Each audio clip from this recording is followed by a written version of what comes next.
सभी भक्तों को श्री शिवाय नमस्तुभ्यम। हर हर महादेव। जय श्री राम। तो जैसा कि आप जानते हो 24 मार्च को होलिका दहन है। उस दिन होलिका दहन होगा। अब जलती हुई होलिका में हम ऐसी कौन सी वस्तुएं डाल दें कि हमारे घर में धन की कभी भी कमी ना हो। कर्जा जो हमारे ऊपर बढ़ता ही जा रहा है वह कर्जा पूरी तरह से समाप्त हो जाए। साथ ही होलिका दहन के कुछ और उपायों को आपको वर्णन करेंगे कि आपकी कोई भी मनोकामना है या फिर आपको ऐसा लगता है कि मेरे जीवन में बहुत विषम परिस्थितियां चल रही, उन सारी परिस्थितियों को समाप्त करने के लिए ये उपाय आपको करने हैं। सबसे पहला उपाय जो कि है, आपको आपके घर में से इन वस्तुओं को घुमाकर होलिका दहन के अंदर डाल के आना है। पर उससे पहले एक छोटा सा कार्य आपको कर देना है। वीडियो को लाइक करने का, चैनल को सब्सक्राइब करने का और इस वीडियो को अधिक से अधिक लोगों के पास में शेयर करने का। तो सबसे पहला उपाय है, आपको कुल वस्तुएं लेनी है। और वह वस्तुएं कौन सी हैं? सबसे पहले तो आपको कच्चा सूत लेना है। कच्चा सूत आप देख रहे हो आपकी स्क्रीन पर, ये कच्चा सूत है। इसका आपको छोटा सा टुकड़ा लेना है। आपके हाथ के बराबर का एक छोटा सा टुकड़ा ले लीजिए। तो पहली वस्तु हो गई कच्चा सूत। सीधे हाथ में रखना है आपको। दूसरे नंबर पर लेनी है आपको राई। जो आपके किचन में राई होती है, जिसे हम खाने में काम में लेते हैं, वो लेनी है। तीसरे नंबर पर लेना आपको गुड़। चौथे नंबर पर लेना है साबुत नमक, जो खड़ा नमक आता है वो लेना है। पाँचवें नंबर पर लेना आपको साबुत धनिया। और छठवें नंबर पर लेना है आपको ये साबुत मूंग, जो कि आप स्क्रीन पर देख रहे हो। अब इन सारी वस्तुओं को ये लेना कितना कितना है, थोड़ा थोड़ा लेना है। थोड़ा सा कच्चा सूत ले लेना, थोड़े से साबुत मूंग ले लेना, एक साबुत नमक ले लेना, थोड़ी सी राई ले लेना। और अपने हाथ में रख कर होलिका दहन वाले दिन जब होलिका जलना शुरू हो जाए, तब आपको क्या करना है, अपने हाथ में रख कर आपके पूरे घर में इसको घुमाना है। पूरे घर में घुमाने का मतलब है आपको स्वयं को इस अपने हाथ में रखकर पूरे घर में घूमना है। जिस स्थान से आप घर में चलना शुरू करेंगे, घूमकर आपको पूरे घर में घूमकर वापस उसी स्थान पर आ जाना है। और फिर इन सारी वस्तुओं को ले जाकर जो होलिका जल रही हो, जो होली जल रही हो, उस होली के अंदर आपको डाल देना है। आपके घर में होने वाली धन की जितनी भी कमी हो रही होगी, धन प्राप्त नहीं हो रहा होगा या आपके ऊपर कर्जा बढ़ता ही जा रहा है, तो वह कर्जा भी पूरी तरह से समाप्त हो जाएगा। अब अगले उपाय की तरफ चलते हैं हम हमारे इसी वीडियो के। तो अगला उपाय है बेलपत्री के वृक्ष के नीचे होलिका दहन के दिन प्रदोष काल में, जिस दिन होलिका दहन हो उस दिन आपको बेलपत्री के वृक्ष के नीचे प्रदोष काल में, आपको यदि ऐसा लगता है जीवन में बहुत दुख तकलीफ चल रहा है, बहुत कठिनाइयाँ चल रही है, कुछ भी ठीक नहीं चल रहा, तो बेलपत्री के वृक्ष के नीचे, वृक्ष का मतलब वृक्ष होता है, उस वृक्ष के नीचे एक आपको दीप लेना है। आटे का दीप बनाना है। अब आटे का दीप बनाओगे तो एक बात का विशेष ध्यान रखना, इसके अंदर आपको चोंच नहीं बनानी। जैसे दीपक जो आते हैं मिट्टी के, उनमें किसी किसी में चोंच होती है जहाँ पर हम बात रखते हैं। तो आटे के दीपक में आपको बात नहीं बनानी और इसमें 4 लंबी बातियाँ रखनी है। और वो चारों बातियाँ अलग अलग होनी चाहिए, एक एक होनी चाहिए। ऐसा नहीं एक बाती को यहाँ से ही जला दो और उसी बाती को यहाँ से जला दो। एक बाती को 2 तरफ से नहीं जलानी, 4 अलग अलग लंबी बातियाँ रखनी है। और उसमें डालना है आपको सरसों का तेल। सरसों का तेल डालकर पहले बेलपत्री के वृक्ष के नीचे पहुँच जाना, आपको अकेले ही करना है। और साथ में आपको उसमें डालनी है थोड़ी सी पीली सरसों, यानी कि पीली राई। यदि मिल जाए तो ठीक है, नहीं मिले तो फिर आप जो आपके घर में आती है सरसों, जिसको आप खाने में काम में लेते हो, वही सरसों आपको उस दीपक के अंदर डाल देनी है। बेलपत्री के वृक्ष के नीचे बैठना, बेलपत्री को प्रणाम करना, प्रणाम करने के बाद में उस दीपक को 21 बार अपने ऊपर से उसारना, यानी कि अपने ऊपर से घुमाना। और घुमाकर उस दीपक को बेलपत्री के वृक्ष के नीचे वहीं प्रज्वलित कर देना। आपके जितने भी जीवन की समस्या होगी, तकलीफ चल रही होगी, वह पूरी की पूरी समाप्त हो जाएगी। अगला उपाय, अगले उपाय में आपको क्या करना होगा, एक श्रीफल लेना है। श्रीफल को लेकर आपके पूरे घर में घुमाकर, यदि आपको ऐसा लगता है कि घर में नकारात्मक ऊर्जाएं बहुत है, कोई कार्य करते हैं सही नहीं होता, बात बात पर घर में लड़ाइयाँ होती रहती है, तो श्रीफल को पूरे घर में घुमाकर, आपके पूरे घर में घुमाना है। और पूरे घर में घुमाकर जो होलिका दहन हो रहा हो, उस होलिका दहन में आपको उस श्रीफल को डालकर आ जाना है। जब होलिका जलना शुरू हो जाए तो उस होलिका में आपको एक श्रीफल आपके पूरे घर में घुमाकर उस होलिका में डाल के आ जाना है। घर में जितनी भी नकारात्मक ऊर्जाएं होंगी, जितनी भी आपको ऐसा लग रहा है कि घर में नेगेटिविटी है वो सारी नेगेटिविटी समाप्त हो जाएगी। अब अगले उपाय की तरफ चलते हैं हमारे इस वीडियो के। अगला उपाय है शमी के कांटों वाला उपाय।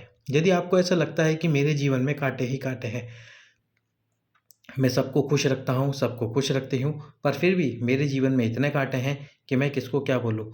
मैं हर किसी के लिए अच्छा व्यवहार करता हूँ, पर लोग मेरे साथ अच्छा व्यवहार नहीं करते। मैं सबके साथ में अच्छा हूँ, पर सब मेरे साथ ही बुरे हैं, मेरे ही बारे में गलत सोचते हैं।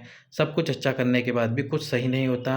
तो आपको आपके जीवन के कांटे समाप्त करने के लिए 7 शमी के कांटे लेने हैं। कितने लेने? 7 शमी के कांटे। और 7 शमी के कांटे लेकर अपने ऊपर से 7 बार घुमाकर भगवान शंकर के शिवलिंग पर समर्पित करने हैं होलिका दहन वाले दिन।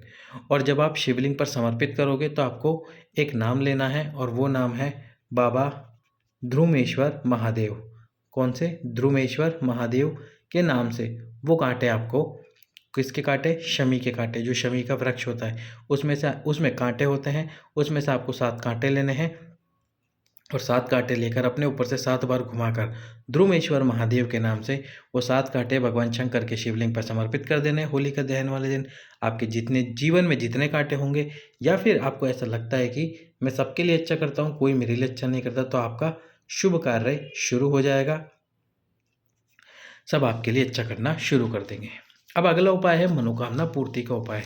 ये मनोकामना पूर्ति का उपाय बेलपत्र का उपाय है। आपको क्या करना है? बेलपत्र ले लेने हैं। कितने बेलपत्र लोगे? 51 बेलपत्र। अब 51 बेलपत्रों का आपको चक्र का निर्माण करना है। चक्र का निर्माण कैसे करोगे? जैसे कि ये एक बेलपत्र है, तो आपको इस प्रकार से सारे बेलपत्रों को रखता जाना है। एक एक करके यदि आप इन बेलपत्रों को जमाते जाओगे तो इस प्रकार से जमाते जमाते ये एक चक्र का निर्माण हो जाएगा।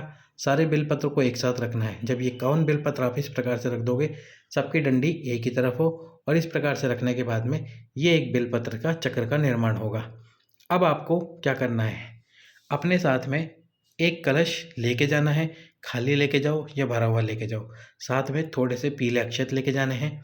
पीले अक्षत यानी कि जिन चावलों को, अक्षतों को आपने पीला कर लिया हो, हल्दी में पीला कर लेना उनको। एक कटोरी जितने चावल, छोटी कटोरी इतने से चावल ले लेना, और साथ में ले लेना है लाल चंदन।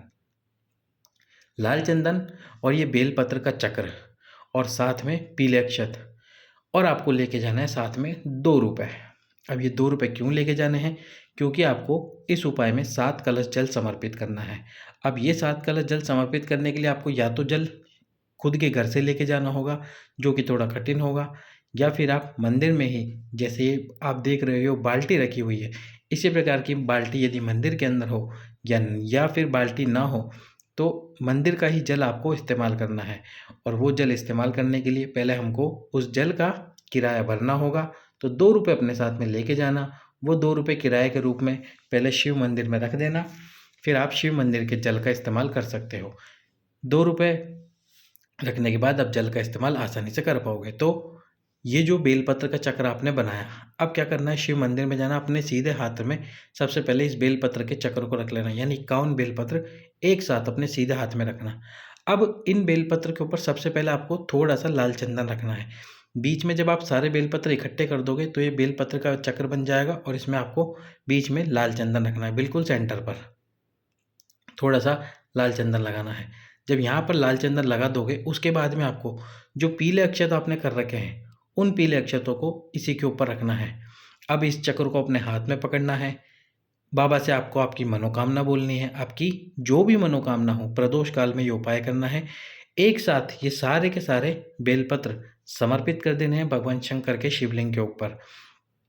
एक साथ ही समर्पित करना, और उसके बाद में जब समर्पित कर दो तो जो आपके पास में जल है, 7 कलश जल बिल्कुल धीरे धीरे भगवान शंकर के शिवलिंग के ऊपर समर्पित करना। 7 कलश जल आपकी मनोकामना को बोलते हुए, जो भी मनोकामना होगी, जैसी भी मनोकामना होगी, बाबा आपकी उस मनोकामना को अवश्य ही पूर्ण कर देगा।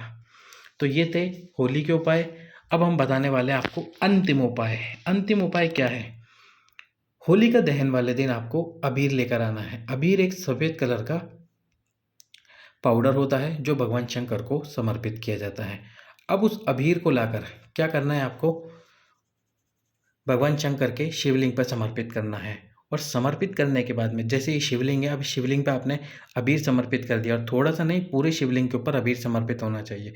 फिर आपको आपकी मनोकामना बोलनी है। अब मनोकामना बोलते से क्या करना है आपको, इस पूरे शिवलिंग के ऊपर 21 ओम का निर्माण करना है। कितने ओम? 21 ओम। 21 ओम का निर्माण करना है शिवलिंग के ऊपर। 21 ओम पर, प्रत्येक ओम पर आपको आपकी मनोकामना बोलनी है। इस प्रकार से ओम का निर्माण करने जाना है। इस तरफ भी करना है, शिवलिंग के पीछे की तरफ करना है। यदि मान लो पूरे शिवलिंग पर भी करने के बाद में 21 ओम का निर्माण नहीं हो पाए, बच जाए, तो ये जो माँ आद्यशक्ति, माँ जगत जननी का हस्तकमल है, इसके ऊपर आपको फिर 21 ओम, बचे हुए ओम का निर्माण कर लेना है। जैसे मान लीजिए 15 ओम बना पाए आप शिवलिंग के ऊपर अबीर से, पहले अबीर चढ़ा देना है, उसके बाद में निर्माण करना है। फिर उसके बाद में बचा हुआ अबीर माता आद्यशक्ति, माँ जगत जननी के हस्तकमल पर समर्पित करके ओम का निर्माण करना है। प्रत्येक ओम पर आपको आपकी मनोकामना बोलनी है और इस ओम का निर्माण करते हुए 21 ओम से जो भी मांगोगे आप होलिका दहन वाले दिन महादेव से, वो आपको अवश्य ही प्राप्त होगा। तो ये थे होलिका दहन के उपाय, जब आप आपके जीवन में दुखों को समाप्त कर सकते हो, आपके जीवन के कांटों को समाप्त कर सकते हो और साथ ही साथ में आपकी मनोकामना को पूर्ण कर सकते हो। यदि अभी तक आपने चैनल को सब्सक्राइब नहीं किया है तो चैनल को ज़रूर सब्सक्राइब करें। तब तक के लिए सभी भक्तों को श्री शिवाय नमस्तुभ्यम। हर